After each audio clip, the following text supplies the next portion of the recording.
Hello and welcome to this India Today exclusive. I'm Akshata Nandagopal and it's my absolute privilege and honor to be joined here on India Today by Sadhguru Jaggi Vasudev Isha Foundation.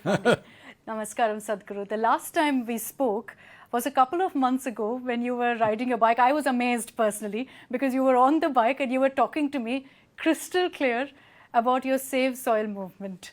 2022 has largely been about this movement for you, Sadhguru. Do you agree with me that time has flown by? This year has flown by for you? A lot of other things also being done, but those 100 days we're completely on it. Now we are pursuing with various governments across the world to put it into action, which is working very well. Above all, it has shifted the narrative towards soil. COP26 didn't hardly said anything about soil.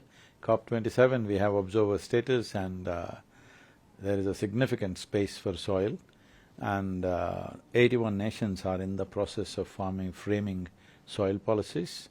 Many nations have already put economic, investments into soil, including India. So, it's working very well. I have no doubt anymore that world will move in that direction. Only thing is to manage the pace. If the pace goes slowly, in democratic nations, this government may be committed, the next one that comes may slow it down, all this. So we are looking how to keep the pace up.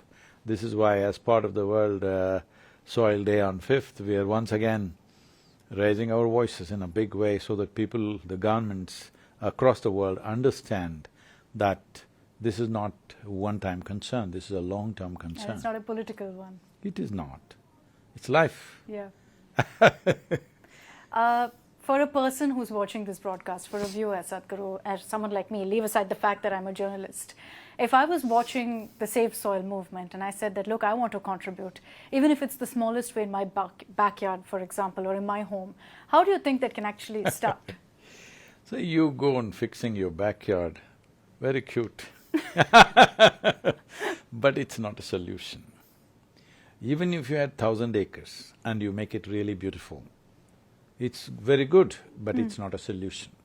Solution will happen only when globally there are policies which will ensure that soil organic matter is maintained and microbial life is at a certain level of aliveness. Essentially, we are talking about keeping the aliveness of the soil. Because soil is the largest living system in… not only on this planet, in the known universe, it's the largest living system.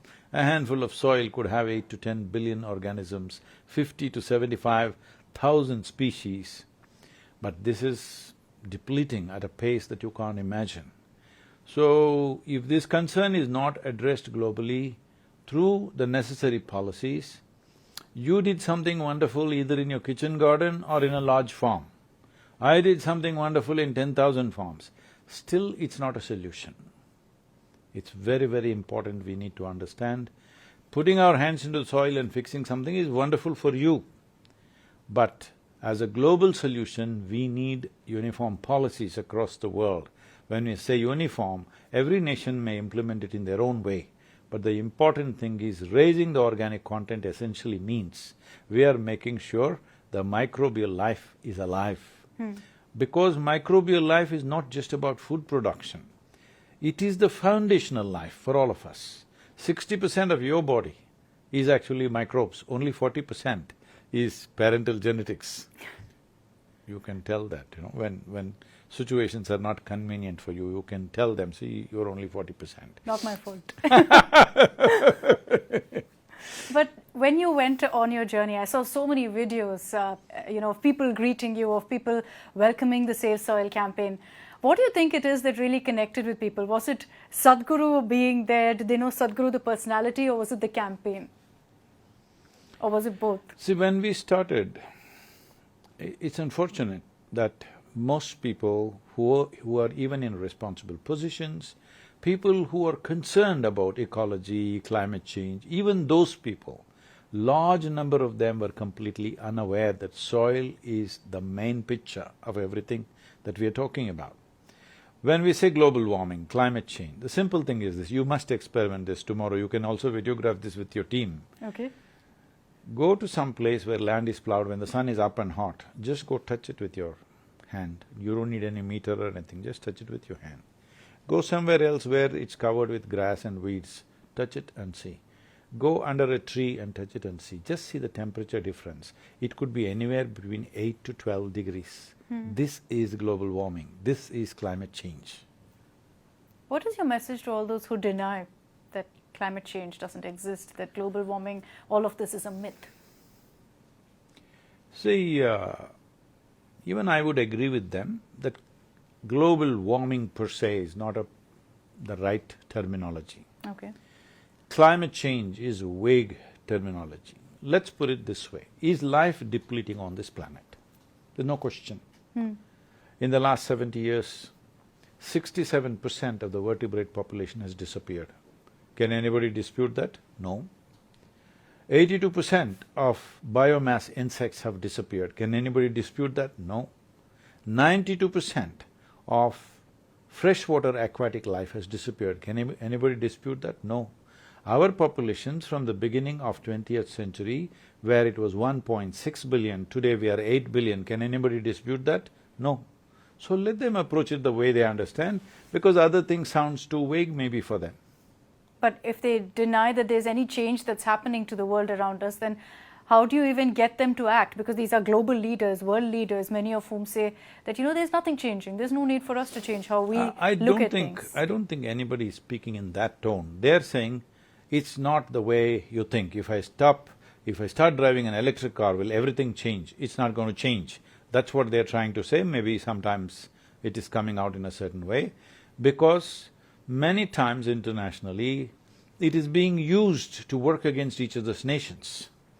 So in that context, they're reacting. So right now, India is going, head-on with alternative energies and stuff, though our per capita footprint is extremely small. Yeah. Which is a great thing. Because we are a land of sun, we better make use of that, all right? If we had done this 100 years ago, we wouldn't have fallen into the oil trap at all, in many ways. But we didn't have the technology, there was no know-how, understandable. But today we are going for it. Many nations are not willing to invest, or many nations are not willing to share their technologies with each other. All these issues are there. So in that context, what a national leader says at a given time is in the interest of their nations, that shouldn't be taken as absolute denial of the reality. No, it's not true. I'd like to also address, your journey, your Save Soil journey. While I did see so many videos that I spoke about also of people congratulating you, welcoming the movement, there were some critics, and I'd like to put forth their view to get your response. They said, why is Sadhguru embarking on this kind of a journey? What is the messaging you're trying to put out? If it's about the environment and it's about Save Soil, and Sadhguru is going on a bike burning fuel. What's your response to that, saying that this has nothing to do with the other? You must put them in the same bucket that you said some leaders are denying the whole thing. They are in the same bucket. But they call themselves environmentalists, unfortunately. All right, tell me by what vehicle I should have gone from London to Kaveri. They would say, why don't you walk? Because one of the journalists suggested, why couldn't you have walked? I said, I thought about it, I knew it was sure death. Then I thought of a bicycle. I knew that is also suicide for this stage of my life. Motorcycle, I could have killed myself many times. You do one thing, you interview somebody, bikers in India, all right, young people, or interview somebody who rides across continents, those who have ridden. Ask them, have they ever stayed on a motorcycle for 100 days? And not just riding, they will just ride for fun. I have done 691 events along the way, moved 3.91 billion people. You think that can be done some other way? So some other journalist suggested you could have travelled by public transport. He wants me to go by DTC or whatever here and do global campaign. They don't know what they're talking about. I don't wish to comment because obviously they have no clue what they're talking about. Anyway, about a motorcycle, some of them are saying, you're driving a luxurious motorcycle. Then I said, you are a fool, you don't know what is a motorcycle. There is no such thing as a luxurious motorcycle. There may be a powerful motorcycle, there may be a fast one. There is no luxurious motorcycle, you ride for 3 days, then tell me what will happen to you. We'll see, 100 days, 30,000 kilometers, 691 events. Let them do it and then talk. Anyway, about emissions, this is Euro 5 the motorcycles, very carefully we chose. And the auto rickshaw that you may be going around in any given city is at least 15 to 20 times more emission than this motorcycle. They never got into an auto rickshaw? A silly moped that you are starting, that is at least 5 to 6 times more than this motorcycle. You never did that? Yes, I did see some suggestions saying, why not a moped, why not a scooty, why does it have to be a fancy bike? But I think you've answered that now. I think it's coming from a different place. There is some fire in their belly. Maybe they want to own that motorcycle. They can buy if they want, I'll sell it to them because anyway it came as a donation to me, so I can sell it to them. But I genuinely want to know, Sadhguru, how's your back after all of that riding? I'm fine, I'm dying. How is that? What's the secret? Because I know a lot of people are asking, how is it that you rode so much and you're perfectly fine? You went right down to business, I think, once you touched down in India. Yes, within 2 days I travelled back to UK and then to United States and been campaigning all over. So, this is the thing, this is something those people must listen to. This is very important for them and all the youth, this is very important. See, I'm not trying to project myself as some kind of a superhuman being. This is not about being superhuman. This is about realizing being human is super. If you have to realize that being human is a super kind of situation, one thing is there is scientific basis for you. Charles Darwin told you, you are the peak of evolution on this planet. Hello? You are the flower of evolution. But most people are not feeling like they're on top of the world because of their own mental mess. They make a mess out of themselves because they are miserable, they expect everybody to be miserable. If you learn, is it true that this body that you have is something that you gathered slowly? You're not born like this, I'm saying. And the mind that you have, also you gathered slowly by piling up impressions. So what you have gathered, if you know how to hold it little loose, little away from you, you have no problem. This doesn't mean body is in some superior condition or no, you see I'm not a, Six-pack, abs… Yeah, I am not any of those things.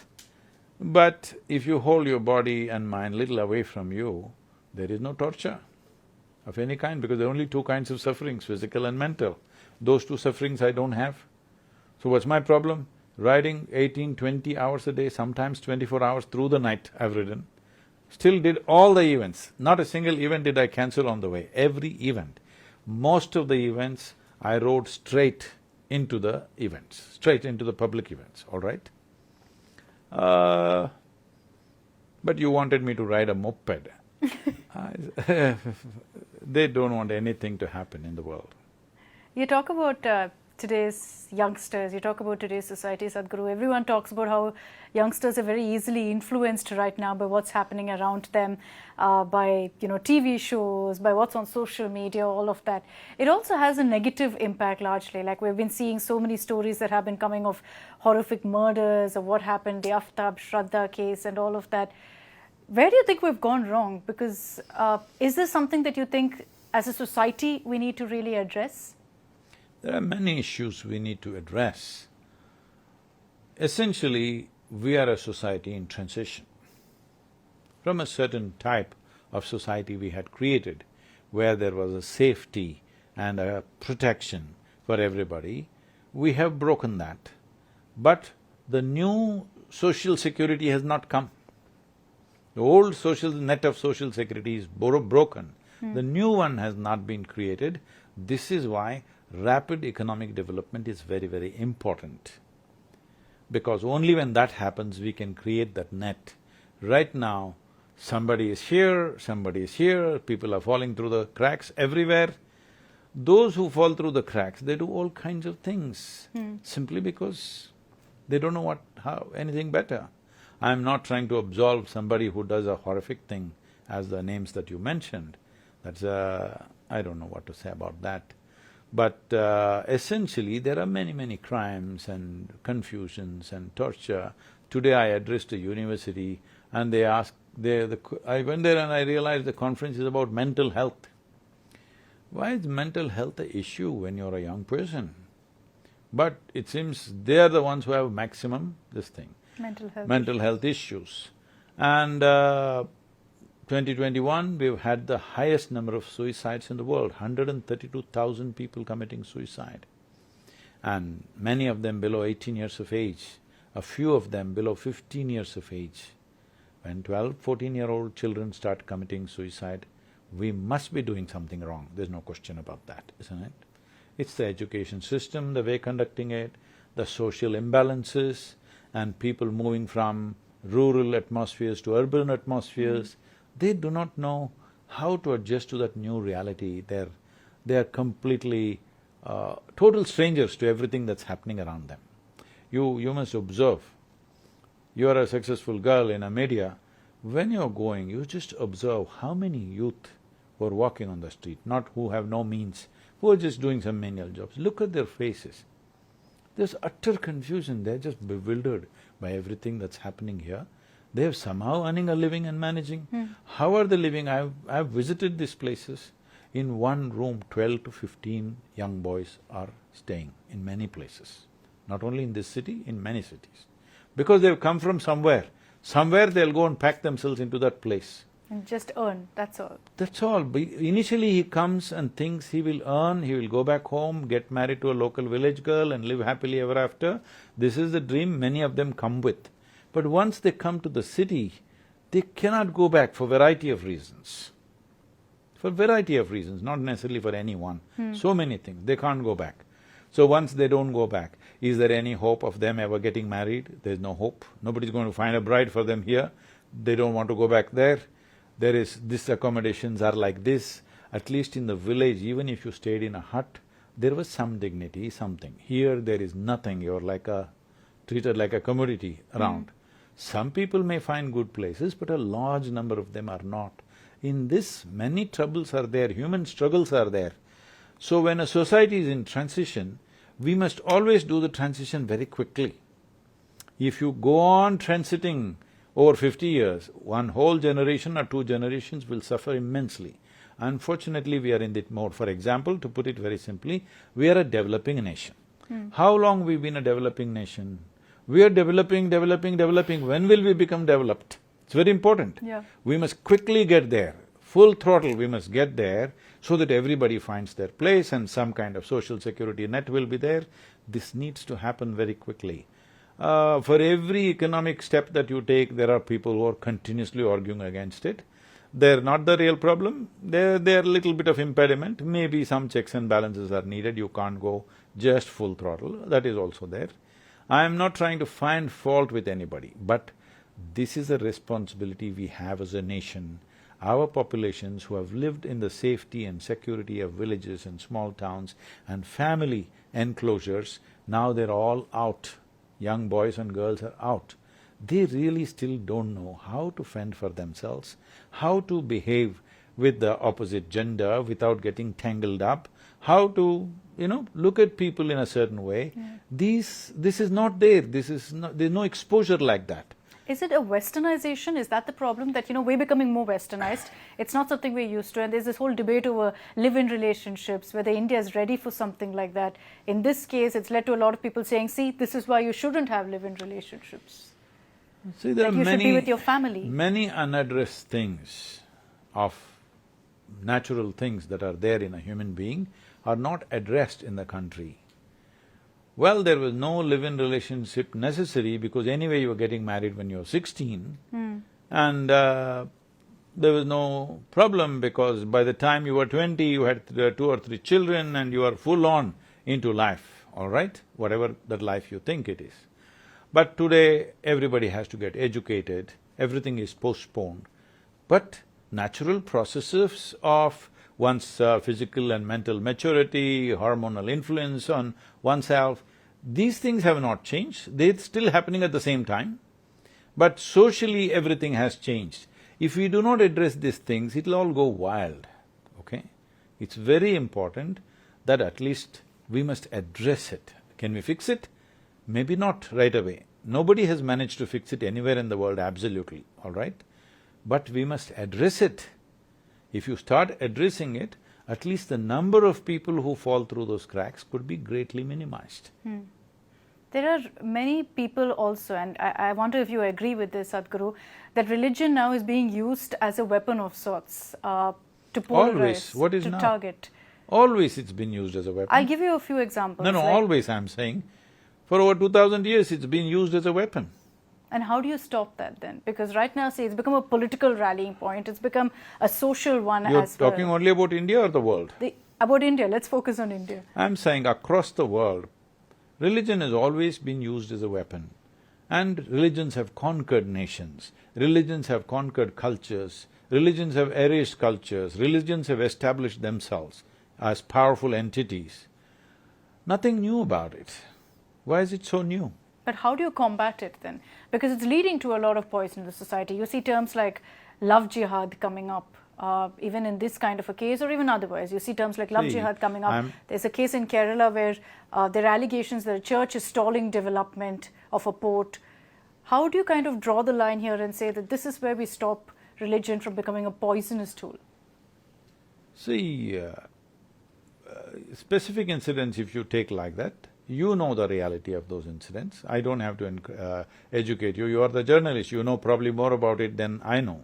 So leave those specific situations. As a phenomena, you're looking at it, you must understand aggression of religious forces being on an aggressive mode is not today's thing. Have you forgotten our history? For over 1000 years we've been ravaged by religious aggression. I'm not trying to say that this happened, so we must do something else. That's not the point. The point is, you said religion is being weaponized. Religion has always been a weapon. So, when you have a docile population which does not know how to weaponize their identity, now they will get completely taken. Even Supreme Court, Honorable Supreme Court has made a statement, this is a national security issue. All right, it's not me saying that or anybody saying. So when there is a national security issue, should we address it or no? How do we address it? You think everything can be addressed by the government alone? I don't think so. People also have to address it. How? As a society we wake up? We have to wake up, otherwise there will be issues. Any society, if demographics change too rapidly, it will lead to problems, serious problems, not only here, anywhere. Civil wars have happened in Lebanon and other places. Why? Demographics changing too quickly and civil wars will happen. Those nations have gone down so badly. What were beautiful nations at one time, today they're ruins, simply because of this. We don't want to go there for sure. So in one generation, if you change the demographics too rapidly, this will happen to India, believe me. I must tell you this. I was inquiring through some people in US administration who are important people who make decisions. Why is it that you're always supporting our neighbor, though it is a collapsing situation and all the people that are wanted by you are in that country, but you're always supporting them, not supporting India, why? So they told me, Sadhguru, this is not today's thing. In 1947, 1948, when we wanted to know what is happening after independence, what's going to happen to the subcontinent, when we inquired, we had no access to the world. It's the British who had the access to the world. Always when it came to Asia, many parts of Africa, we always consulted the British because they were everywhere for the last 2 centuries. We were not anywhere, we were just here, remote. America was a remote place with 2 big oceans on either side. So we naturally asked them. So they always gave this thing and we also agreed that with that view. Because there is only one religion in the other country, they will prosper and succeed because they can focus on something. India will never succeed because it is too many multiples. It's a kaleidoscope, it's nice to look at, but they will never make it, it's going to be a total disaster, this country. So there is no point putting your money on them, they're no use. So that continued actively till 1967. After that, there has been little reconsideration here and there, but generally in the political mindset of those nations, they always believed our neighbors will succeed and we will anyway kill ourselves with our complexity of our existence. We are proving otherwise today. Now slowly their opinion is beginning to change. So you must understand this, the diversity is not to be exploited. Diversity is to be enjoyed, all right? Diversity means you look different, I look different, you do something different, I do something different. We enjoy the differences. Slowly I want you to become like me. Don't grow a beard, okay? I'll try not to. So that would be a disaster, but that is the disaster that is being caused by certain people who don't understand the value of diversity, value of everybody, a whole mixture of people being here and still being able to be okay with each other. So when that is not valued, certain problems will come. It's very important, I think it's very, very significant that Supreme Court said what it said, because it is not a question of religion, it is a question of national security, changing demographics. I want to focus on one more aspect. It's something that made headlines recently, Sadhguru. I'm not sure if you saw it, but the images of your beautiful Isha Foundation was all over the news of the Adi Yogi. You were also there. I've visited. It's a beautiful structure. Just like you, others were also visiting. But were you concerned? Because I know, I've been there, I know anyone can enter, anyone can visit that beautiful center. So were you concerned when you saw what happened? This is what I'm telling you. This concern is very deep inside everybody in India. Whether you people in Delhi acknowledge it or not, people who live in the country, these concerns are deep because somebody believes absolutely that this is wrong, it should not exist, all right? So, we are in a culture where if there are 5 people in the family, 5 people are worshipping 5 different gods and we have no issue with them. Is it happening in your own family also? Somebody will be worshipping this god, somebody that god, no problem. That's why we keep 2 dozen, so that whoever can choose whatever you want, it's okay. This is total democratization of religion, you can worship whatever kind you want. So, when this is on all the time, when something gets little more active than just in their thought process, naturally there'll be deep concern. You should see millions of messages from across the world that's coming to me after they saw that picture.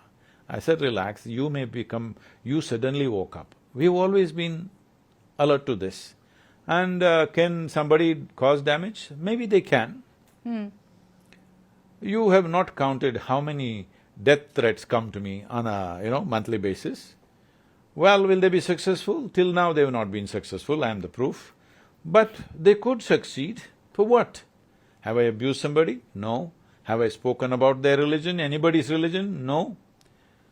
But even if you ask a question if it is wrong, in my fundamental ethos of life and this culture's ethos, a question is never wrong, only an answer can be wrong. Hello? We can ask any kind of question. You can ask any kind of question to me. I'll make the most of this now. You can. But if a question is wrong, that means enquiry is wrong, seeking is wrong, wanting to know the truth of it is wrong. But when you ask the question, you must know, question is not a way of insulting somebody, question is not a way of being smarter than somebody, question is a tool to dig deeper because you're eager to know, all right? Question is a tool to dig deeper. This is why, if you look back and see, even when the so-called divine entities came in this world, in this country rather, people only ask questions. They could never give us commandments. Krishna comes, picks one guy that he knows very well. That guy has hundreds of questions. Shiva comes, he wants to speak and his wife freaks him with questions. You look at Mahabharata, whatever, wherever one yaksha comes up, he asks questions, some other guy comes, he asks questions, I must tell you this. We were trekking in the Kailash region about 3-4 years ago, and I had a group where nearly over 32-33 nationalities were there. So one Indian person who's living in United States stood up to ask a question in one of the satsangs. So he started asking a question, he's an Indian man, question inside a question, inside a question, inside a question. The question went on for 8 minutes. I said, stop, all these other nationalities, they're all looking, their eyeballs rolling, they're getting confused, they can't even figure out what's the question. I said, see, this is an Indian question. It's not something you understand, because we practiced asking questions for 10, 15,000 years, so we are like this.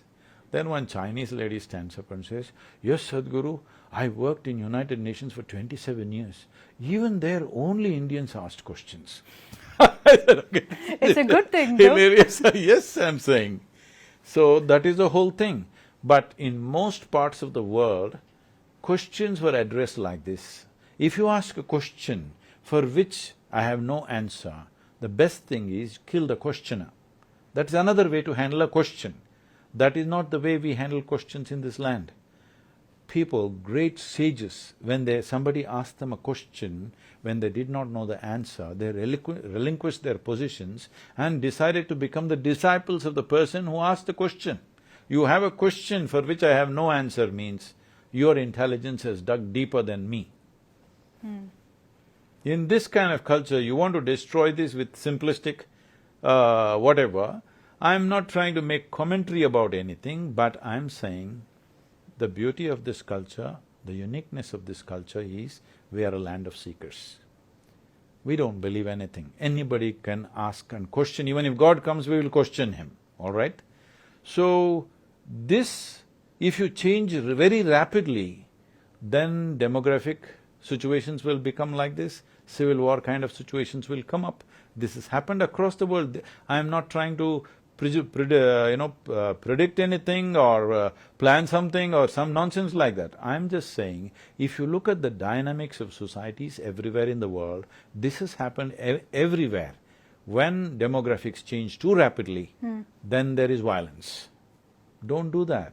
We're just crossing the threshold of economic well-being. Let's all get there. You see so many differences right now, and I think you mentioned about how there's a certain opinion about us being a land of seekers. There's been a lot of talk right now about how the world views India and whether they have a certain bias against India in global rankings, whether you look at how India is ranked as a democracy. I think many of us living in the country would say that this is a healthy democracy, we're doing okay. Of course, you see certain negative news and then wonder what's happening. But when the global rankings come in and India is rated somewhere well below, do you think that's biased, Sadhguru? The problem is you media people are responsible for this, Indian media. How? Because you have never grown international, you're very happy shouting at each other right here in the evenings. You must grow international.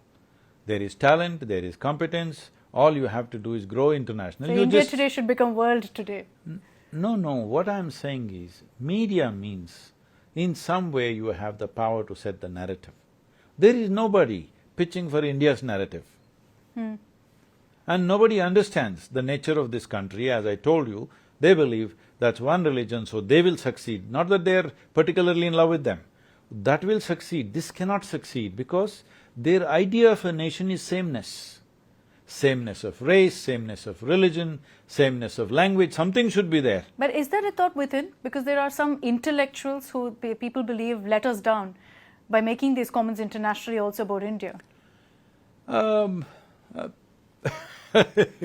You could differ on calling them intellectuals. No, I don't think they're very intellectual.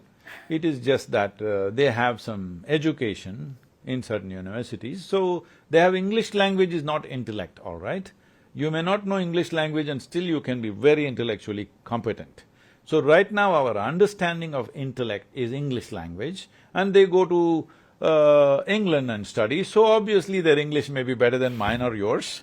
Not you, I'm sorry, me at least. No, of course. So, that doesn't make them intellectuals, and above all, see, I must tell you this.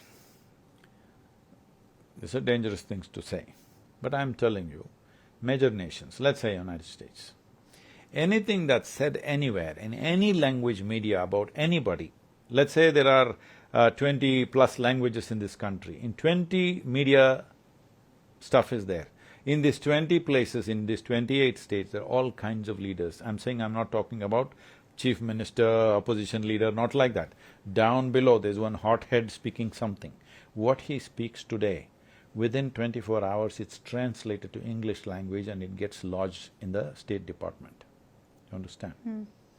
After 25 years, if suppose he gets elected to office, in 5 minutes, they know who this guy is. So I'm saying, people are keeping this kind of thing because they want to maintain the narrative. Unless the media grows international, Indian media grows international and grows the capacity to influence the international opinion, this will not happen. Just government diplomacy can do something, but without private media really growing, it won't happen. So please… Point taken, Sadhguru. I think next year that will be our mission to ensure we grow. My final question to Sadhguru is, do you have any New Year resolutions? We're in December. Do you have any resolutions for 2023? I'm fully resolved already. But if you had to give some advice to people, what do you think should be the resolutions they look at going into 2023? See, there is only one problem on the planet: human beings. Why human beings became a problem? Charles Darwin told you that. You believe in evolution or no? Okay. Very much. No, because there's a segment which doesn't, yeah. so I… We have to be sensitive to that. Yes. So, as per the theory of evolution, you are the flower of evolution. And we as human beings are literally on top of the world, at least on this planet. So how many human beings are feeling top of the world? They think on 31st night they will be little bit on top of the world till they get a hangover the next day morning. Why is it? Though you are the peak of evolution on this planet, you're really the flower of evolution. When I say flower of evolution, people must understand this. From a microbial life, the way this life has made itself, if you look at the microbial life, we know only less than 1% of it. Even that, if you look at it, it's unbelievable how they have made themselves more sophisticated, more complex over millions of years, and today we are sitting here like this. That's a foundational life. So being here, having reached the very peak, we are the most miserable species on the planet. Most confused, most damaging, most destructive. Why has this happened? Because you have an intelligence and a competence for which the necessary consciousness is not there. At this level of intelligence and competence, human beings can only function consciously. But unfortunately, human beings are still, like every other creature, in an unconscious, compulsive, instinctive reaction to life. This is all needs to happen, but that should not wait till 31st of December. It must happen now, because this is not something you set a time, 1, 2, 3, go, we'll all become conscious. It's not like that. You must see, first of all, why is it that you become unconscious? It's just this. See, you're sitting here. You know you're sitting here only because you're conscious, isn't it? But you don't know all the things that are happening through this. So much is happening. From your toe tips to the top of your head, so much is happening. I'm talking from here to here because I'm ground up always. Because everybody would say head to toe, so I'm saying… Toe to head. Yes, because it's ground up. So much is happening. So much means not just in terms of biological or physiological activity or psychological activity, much more is happening. People don't understand this. If you take 2 drops off from between your ears, suddenly it looks like the earth is spinning all around you and you can't even stand on it. Because it's not a small thing to be standing on a round object which is spinning. Give me the ball, we'll make her stand on this. Oh God, no! I can barely catch a ball. If you stand on this, it's very difficult, all right? So right now, you're standing on this, on the planet, and it's spinning all the time. We are doing all this because our bodies are constantly managing this, without your conscious permission. So much is happening to keep you in place. In this vast cosmos, where nobody knows, neither the religion nor the science, people of science know where it begins, where it ends. That's a fact. Yeah. But we are sitting here and talking all this. Isn't it a great miracle? You think it's simply happening? Life evolved means it became competent to do all this. But now, we are making a mess out of ourselves because at this level of competence, the only way you can function is consciously. So, consciousness is not like one day night we will decide we will become conscious tomorrow morning. You need to slowly increase the voltage of your life. See, right now, if this light bulb was at, let's say, 10% of its voltage, it will only light up this much in the room. You'll see only that much. Let's say only you were seen. I'm looking here, only small light, spotlight, only I can see you. They raise the voltage, suddenly I see 4 people. They raise the voltage, suddenly I see 25 people. Full on, I see everything in this room. This is all consciousness means. Everybody is trying to be conscious, it'll never work like that. If you increase the voltage of life within you, you will see everything crystal clear. This one thing must happen, this cannot happen on 31st December alone, it can happen, but not on that day alone it cannot happen. In 3 weeks? Now we have 3 weeks to go, so can we do it by then? It can happen in a moment, but most people, their attention and priority itself is not in that direction. That's why it's not happening. So as a part of this, at least let them do this much. On the New Year's Day, let everybody get a ball like this, save soil, all right? And kick the ball, we will make sure this ball bounces all across the planet, because this needs to happen. Footballing season, hello? Sadhguru, you started off by asking me if I know any football skills. Do you know any? Of course. Can you show us? Not in this room, I'll break something. We're going to ensure that in the next interview I have enough space for Sadhguru to show us his football skills as well. So at least catch this ball and then you can put it on the ground and gently kick it, okay? Even if it doesn't go through the goal, at least. I'll kick it towards you, Sadhguru, or towards the camera. Whichever way. I hope I get it the right angle though. Should be playing football, not too bad. Not too bad. I think I can qualify for FIFA next time. But it's been a pleasure. Thank you so much, Sadhguru, for joining us here on India Today. Thank you very much. And congratulations on your Save Soil movement and all of the success that it's garnered so far. Not my success, it's all the people. The world's success. Millions of people worked on it, but they wouldn't work on it unless I put my life on the string. Till then they wouldn't, because last 30 years I've been talking about it. They slept on it. Once they saw Sadhguru could kill himself doing this, then everybody stood up. Thank you. That's what I think. Thank you so much, Sadhguru. Thank you, it's been a pleasure.